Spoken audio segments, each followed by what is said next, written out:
Bonsoir à tous et merci de suivre le dernier journal de RTI 1. Voici les titres. Réunis en séance plénière ce mercredi à la Fondation Félix Houphouët-Boigny de Yamoussoukro, les sénateurs ont procédé à des délibérations sur 3 projets de loi, des projets de loi adoptés à l'unanimité des sénateurs votants. La séance a été présidée par la vice-présidente, Mme Sarah Sako Fadiga. La CEI organise du 2 au 4 décembre prochain un atelier séminaire pour évaluer l'élection présidentielle du 31 octobre dernier. Au cours de la rencontre, l'organe électoral va se pencher sur les perspectives futures, une auto-évaluation à laquelle la Commission électorale indépendante a convié la presse ce mercredi. Et puis le ministre de la Promotion des petites et moyennes entreprises, Félix Anoblé, et le directeur général du groupe NCA Bank ont procédé mardi à la signature d'une convention de 20 milliards de francs CFA pour le secteur des PME en Côte d'Ivoire. Les prêts seront à un taux de 7 à 7,5% pour une durée de remboursement de 4 ans. Mais avant de dérouler le contenu de ce journal, on apprend à l'instant que Valéry Giscard d'Estaing n'est plus. L'ancien président de la République de France de 1974 à 1981 s'est éteint, a-t-on appris ce mercredi 2 décembre à Paris à l'âge de 94 ans. Valéry Giscard d'Estaing restera comme celui qui est parvenu à moderniser la politique française. Je vous disais en ouverture de ce journal, ce mercredi à Yamoussoukro, les sénateurs étaient réunis en plénière autour de 3 projets de loi, des projets examinés en commission et qui ont obtenu le quitus de la Chambre haute du Parlement. Ils avaient été présentés par les ministères du budget, sinon les ministres du budget et du portefeuille de l'État et celui des ressources animales et halieutiques, tous deux émissaires du président de la République. Le reportage de Kader Sogodogo. Le projet de loi portant code de la santé publique vétérinaire, présenté par le ministre des Ressources animales et halieutiques, émissaire du président de la République, et 2 projets de loi portant légalisation du régime fiscal et douanier applicable au réseau d'évacuation associé à la centrale thermique de production d'électricité à cycle combiné de 390 MW et le projet portant dérogation aux dispositions du Code des marchés publics relatives aux pénalités de retard en matière de marché et commandes publiques, présenté par le ministre du Budget et du portefeuille de l'État, également au nom du président de la République, obtiennent le quitus définitif des sénateurs. En l'absence du président Jano Ahoussou-Kouadio, c'est la vice-présidente Sarah Sako Fadiga qui a présidé la séance plénière d'adoption qui a vu la ratification à l'unanimité des 3 projets de loi. Des projets de loi utiles pour la bonne marche de la Côte d'Ivoire. Prochain rendez-vous avec le Sénat le lundi 7 décembre 2020. Les débats seront dominés par les sujets relatifs aux droits de l'homme et par le budget de l'État de Côte d'Ivoire au titre de l'année 2021. Je vous le disais également en ouverture de ce journal, autour d'un séminaire bilan, la CEI, la Commission électorale indépendante, jette un regard critique sur ce qu'elle a réalisé. Après l'organisation du scrutin présidentiel qui s'est tenu dans les délais, l'institution se projette déjà sur le prochain défi qui l'attendent, à savoir les législatives. Plus de détails avec Sidonie Davila. Après l'élection présidentielle, la CEI fait son bilan. Si ce scrutin s'est tenu conformément à la Constitution ivoirienne et a obéi aux conditions de transparence, selon la CEI, la Commission électorale indépendante reconnaît toutefois que le processus a été ponctué de quelques heures par endroits. Un séminaire bilan pour tirer les leçons, mais surtout pour préparer les échéances futures. Notre vision et notre engagement, c'est de mettre en place les conditions de déroulement des processus électoraux efficients, caractérisés par la transparence et la crédibilité, afin d'asseoir les bases d'une bonne gouvernance électorale dans notre pays. Tel est notre objectif. Il s'agit pour nous de jeter un regard sur les activités que nous avons menées, un regard que nous voulons objectif, avec humilité, sans faux fuyant, afin de tirer les leçons pour les échéances futures. Nous devons nous montrer à la hauteur de ce défi. Dans un contexte aussi volontairement suspicieux, le levier de l'évaluation est l'un des atouts majeurs de progression et d'évolution pour entretenir, bien entendu, notre crédit. Ne nous lassons pas donc de rechercher l'amélioration. 3 jours pour passer au crible le cadre légal et réglementaire, la liste électorale, la sensibilisation et la communication, entre autres. Ces réflexions sur l'évaluation du processus électoral 2020, ses acquis et ses insuffisances aboutiront à des recommandations. Ce dernier point va s'appuyer sur les différents rapports des observateurs électoraux. 20 milliards de francs CFA, c'est l'enveloppe qui permettra de résoudre la question du financement des petites et moyennes entreprises. La convention a été signée hier mardi entre le ministère de la Promotion des PME et un établissement financier de la place, mis à la disposition des opérateurs économiques sous forme de prêt. Le fonds est remboursable sur 4 ans. Les explications de Francis Bofo. Elle va bénéficier aux petites et moyennes entreprises PME ivoiriennes. La convention signée entre NCA Bank et le gouvernement, représentée par le ministre de la Promotion des PME, porte sur un montant de 20 milliards de francs CFA destinés au financement des PME sous forme de crédit. Nos équipes sont disponibles et attendent simplement de recevoir les sollicitations des PME pour les accompagner dans le montage du dossier, la structuration et faire en sorte qu'on aboutisse à accorder le plus grand nombre de financements de qualité. Ce qui nous revient, c'est d'être correct, d'être sérieux, de pouvoir utiliser ces fonds de façon correcte, mais surtout de rembourser pour que la chaîne continue et que d'autres PME puissent bénéficier de ce financement.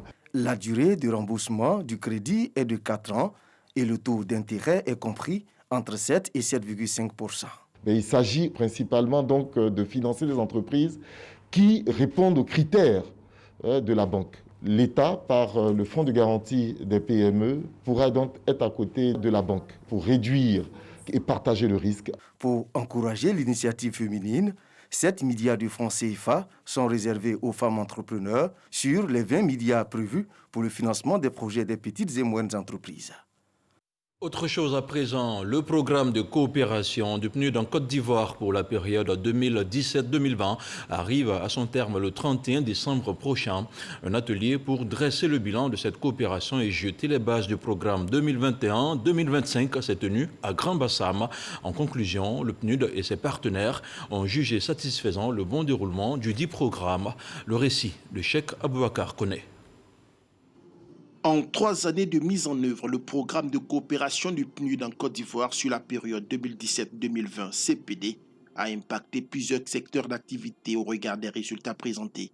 Il s'agit entre autres de 92 000 personnes qui ont eu accès à une assistance juridique ou judiciaire, le renforcement des capacités de 900 fonctionnaires de police et de la protection civile, 21 000 personnes dont 60% de femmes ont bénéficié d'un emploi. Le cycle 2017-2020 s'est focalisé sur 2 axes, le développement durable inclusif et la gouvernance. Le bureau du PNUD en Côte d'Ivoire a contribué à une transformation certaine dans la vie des populations. Cet atelier, la dernière rencontre du genre pour l'exercice 2020, vient clore le cycle de 2017-2020 et ouvre un nouveau cycle, celui du programme, sur la période 2021-2025. Le gouvernement entend associer ses partenaires à la mise en œuvre du PND 2021-2025 et particulièrement le PNUD dans le cadre de son mandat. Vos contributions, chers partenaires, soutenues et efficaces pour la mise en œuvre des différents plans nationaux de développement depuis 2012, font de vous les acteurs de cette croissance dont les effets sont frappants et qui ont permis au gouvernement de conduire plusieurs projets de développement au profit de nos populations. Le CPD 2017-2020 a mobilisé plus de 33 milliards de francs CFA avec l'exécution de 45 projets. Pour la période 2021-2025 qui s'ouvre, les partenaires ambitionnent de doubler cette enveloppe en vue d'élargir les axes d'intervention qui seront bâtis essentiellement autour de la gouvernance inclusive, la modernisation des institutions et la réduction des inégalités. Sur un tout autre plan, le ministre Moussa Dosso a lancé ce mercredi la deuxième édition des États généraux de l'aviculture. Ces assises vont permettre à l'État, avec le soutien du secteur privé avicole, de mettre au point le plan, sinon le deuxième plan stratégique de relance de l'aviculture. Le plan vise essentiellement à booster la consommation nationale de volaille pour une meilleure compétitivité de la filière avicole nationale. On en sait plus avec Mahama Traoré. Il faut que dans quelques années, la viande de volaille soit la viande la plus consommée en Côte d'Ivoire, ce qui n'est pas le cas aujourd'hui. Il faut que la viande produite localement, que ce soit volaille ou autre, soit privilégiée par rapport à la viande importée. C'est avec autant de défis à relever que le secteur privé avicole ivoirien participe à la deuxième édition des États généraux de l'aviculture. Ces assises planche sur la capitalisation des acquis et surtout au sujet de la compétitivité du secteur avicole ivoirien. Principal levier à actionner pour cette compétitivité, l'augmentation de la consommation locale. La consommation de viande de volaille aujourd'hui en Côte d'Ivoire est de 2,4 kg par habitant et par an. Nous voulons la passer à 6,2 kg, donc plus que doubler la consommation de viande de volaille. Et au niveau des œufs, nous escomptons 100 œufs par habitant et par an, donc à comparer à environ 60 œufs aujourd'hui. Pour atteindre ces objectifs, un deuxième plan stratégique de relance de l'aviculture sera mis au point à l'issue de ces États généraux. Il vise à apporter un nouveau souffle au secteur avicole sur la période 2020-2030. C'est vrai que l'État, lui, a mis une disposition qui va permettre, n'est-ce pas, d'arrêter dans un premier temps les importations, ou en tout cas les réduire au maximum, puisque le prélèvement compensatoire a été voté. On a commencé à élaborer un plan, un code de l'élevage au niveau fiscal et au niveau des mécanismes de financement. L'État va bien entendu aider, créer le cadre, aider pour que la filière puisse encore aller de l'avant. Le secteur avicole ivoirien, c'est un chiffre d'affaires annuel de 250 milliards de francs CFA. Avec le nouveau plan stratégique de relance, le gouvernement espère œuvrer à la création de 500 000 emplois supplémentaires dans la filière d'ici 2030. Former des femmes aux techniques de transformation afin de les rendre financièrement autonomes, c'est l'objectif de Scoops Utile, la société coopérative simplifiée de l'Union des transformatrices et innovatrices ivoiriennes pour le leadership économique. C'est spécialisé dans la transformation des vivriers en produits finis. L'entité a été visitée par la secrétaire d'État chargée de l'autonomisation de la femme. Miss Belmondo Dogo a encouragé les promotrices et les apprenantes, mais aussi les a rassurées de l'accompagnement de l'État. Le reportage de Walter Amadou Attara. Ces femmes transforment le pain des singes, entendez, extrait du fruit du baobab, en poudre, puis en biscuit ou encore en jus. Un aperçu de la gamme aussi riche que variée des produits locaux transformés et valorisés. Nous avons travaillé sur l'élaboration de beaucoup de recettes. Il y en a plus d'une centaine. Mais à partir de tous les produits locaux, que ce soit les céréales, les fruits de la cueillette tels que le baobab, le tamarin, le néré, les féculents, les tubercules, les produits de maraîchers, pour sortir des recettes, mais qui vont rentrer dans la consommation des Ivoiriens. Parce qu'il faut transformer, mais transformer utile. Lyon, c'est le surnom que ces femmes portent en hommage à l'ex-premier ministre Amadou Gon Coulibaly, qui a inspiré la promotrice de la société coopérative simplifiée de l'Union des transformatrices innovatrices ivoiriennes pour le leadership économique. Coopérative spécialisée dans la transformation des produits vivriers en produits finis. L'idée est en marche à Abidjan. Ici, à Gonzagueville, il s'agit de former une douzaine de femmes. Chaque femme édifiée pourra constituer une équipe à son tour et générer un chiffre d'affaires d'au moins 5 millions de francs CFA. La chaîne de production est expliquée à la secrétaire d'État chargée de l'autonomisation des femmes. Un produit qui a attiré plus mon attention, c'est la conservation de la tomate pelée qui se garde sur 1 an. Ils nous ont montré autre chose que la tomate pelée qui était le baobab et le flocon d'avoine. Nous sommes venus, nous avons visité les femmes, nous avons vu des jeunes filles au travail, à la tâche pour leur autonomisation, mais nous avons vu surtout l'innovation. Et je l'ai toujours dit, la femme a un génie en elle. Elle ne demande que de la visibilité. Nous avons pris l'engagement de faire un point fidèle au ministre de la promotion des PME et de pouvoir inscrire ces femmes-là dans des initiatives de structuration et d'accompagnement à la compétitivité que nous mettons en place en ce moment avec des initiatives bailleurs. Il va aller vers l'appui à la structuration des activités, il va aller vers l'accompagnement vers des initiatives de financement et de l'accompagnement pour la commercialisation. Cette société coopérative de transformatrice de produits locaux écoule déjà 10 000 articles par mois issus de ces différentes chaînes de production. 1, 2, 3, Lyon!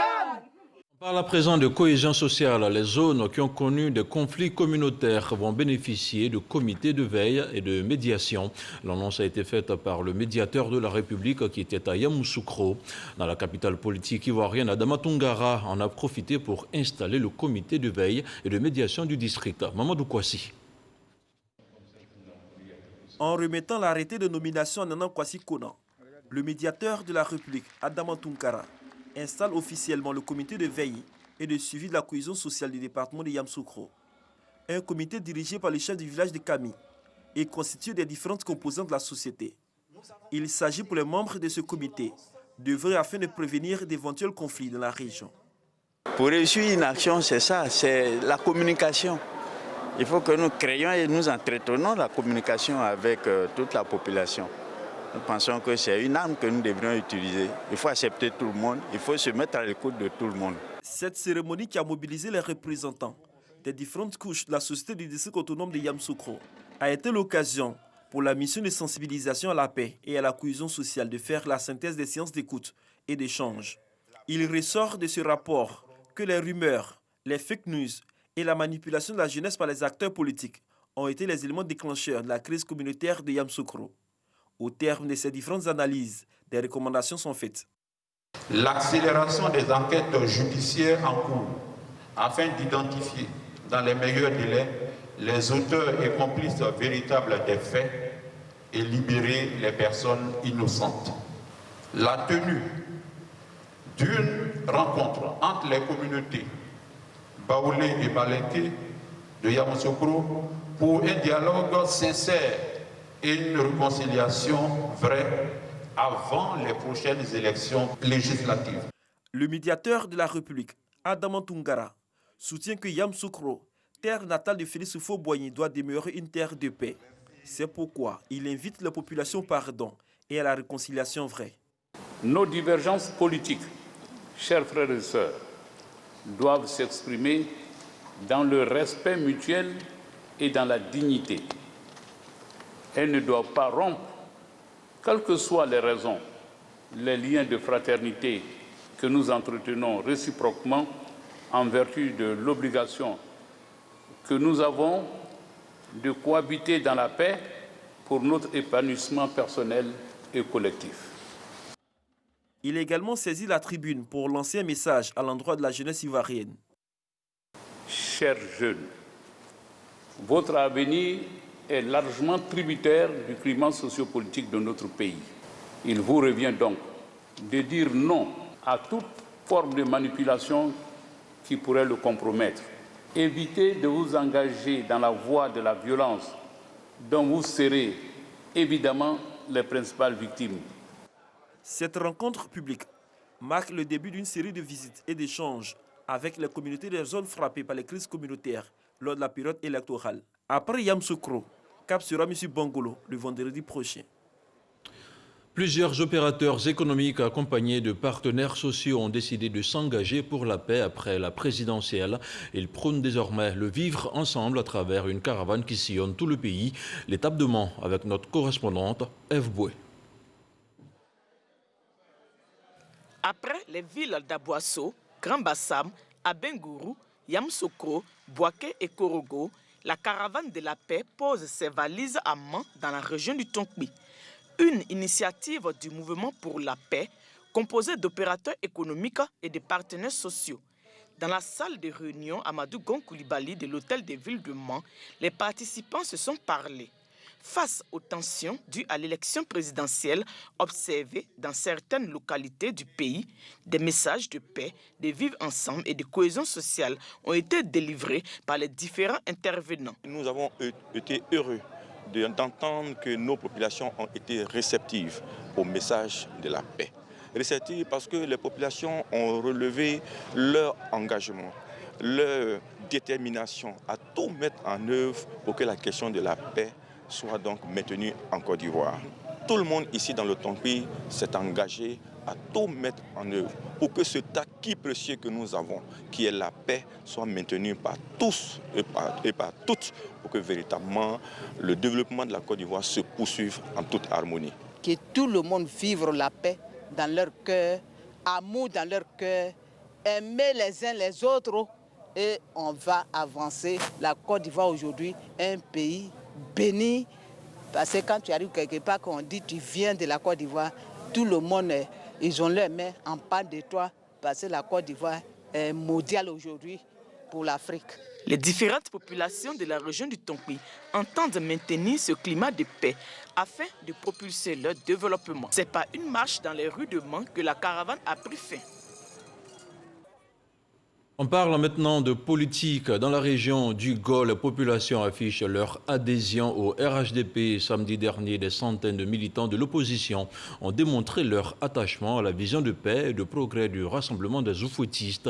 Mieux, ils se sont engagés à soutenir la coordination régionale RHDP du Go, une coordination dirigée par l'ambassadeur Alcide Djedje. Le commentaire de Viviane Aïman.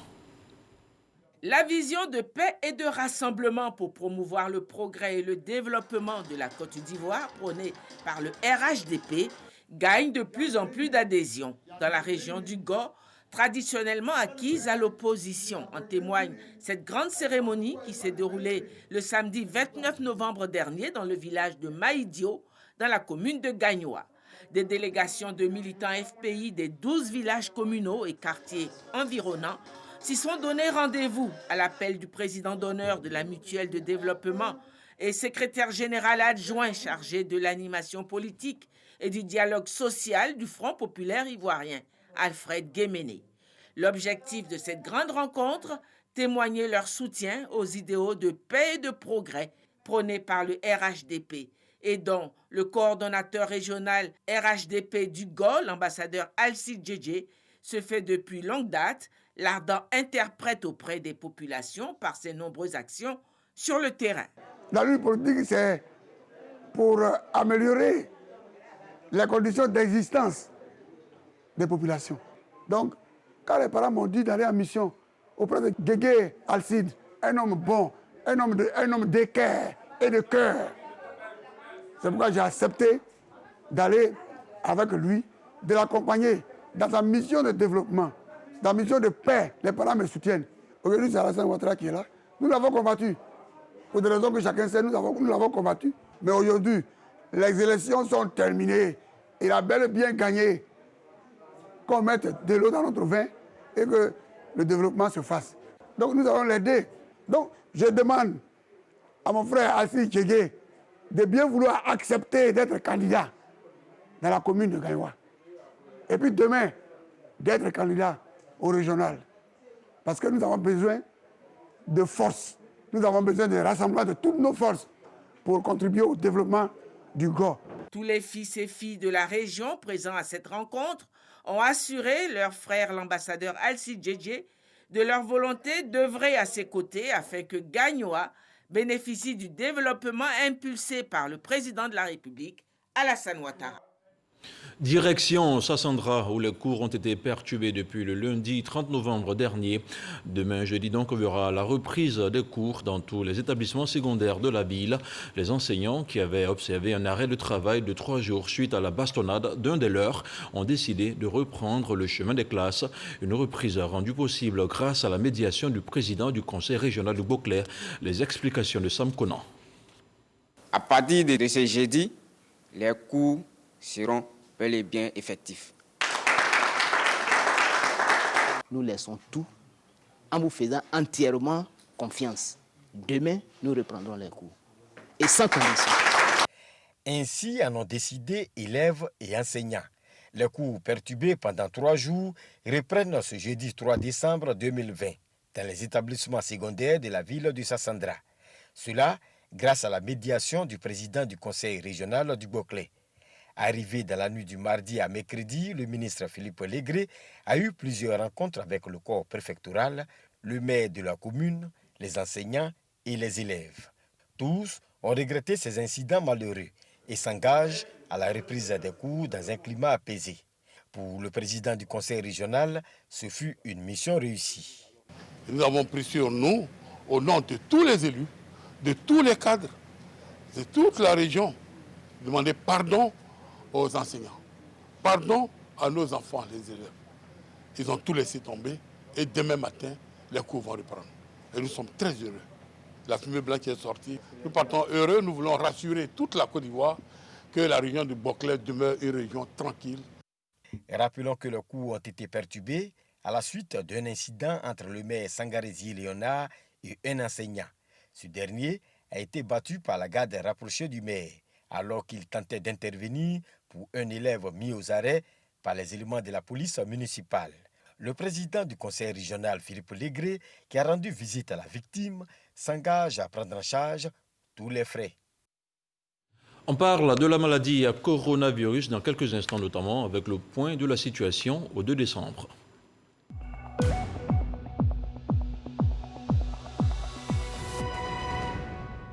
Le ministère de la Santé et de l'Hygiène publique a enregistré ce jour, mercredi 2 décembre 2020, 27 nouveaux cas de Covid-19 sur 1115 échantillons prélevés, soit 2,4% de cas positifs, 29 guéris et 0 décès. À la date du 2 décembre, la Côte d'Ivoire compte donc 21 361 cas confirmés, dont 21 010 personnes guéries, 132 décès et 219 cas actifs. Le nombre total d'échantillons est de 219 775. Et puis le Royaume-Uni devient le premier pays au monde à autoriser le vaccin Pfizer-BioNTech.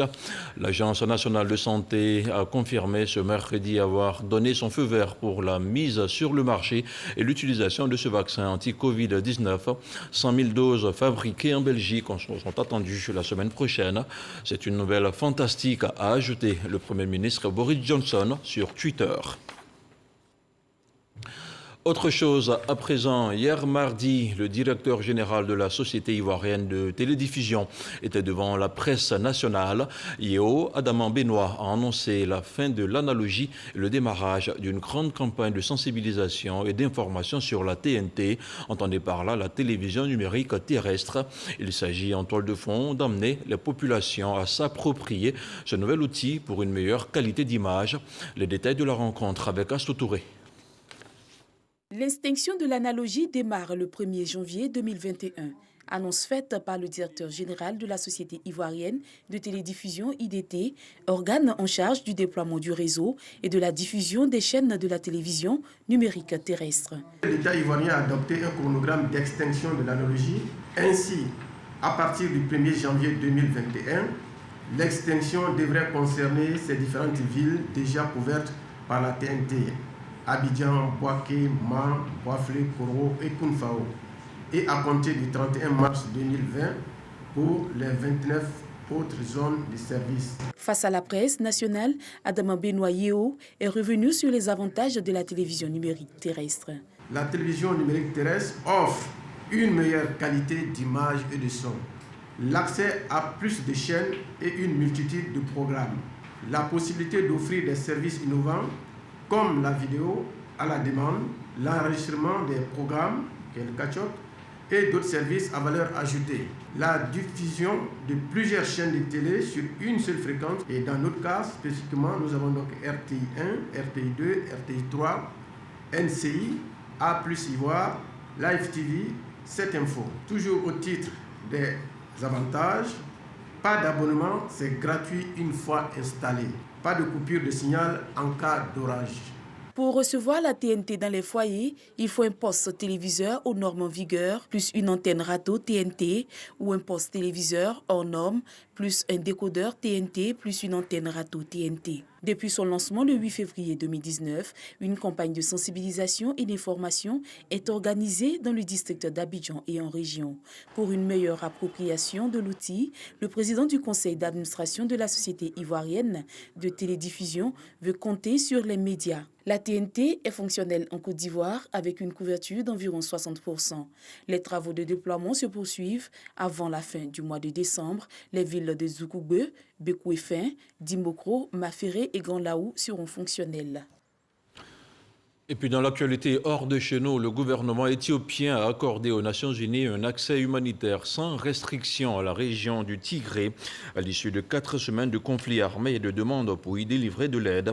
Addis Abeba donne un accès sans restriction continue et sécurisé au personnel et aux services humanitaires aux populations vulnérables dans les régions gérées par le gouvernement au Tigré et dans les zones frontalières des régions Amara et Afar voisines.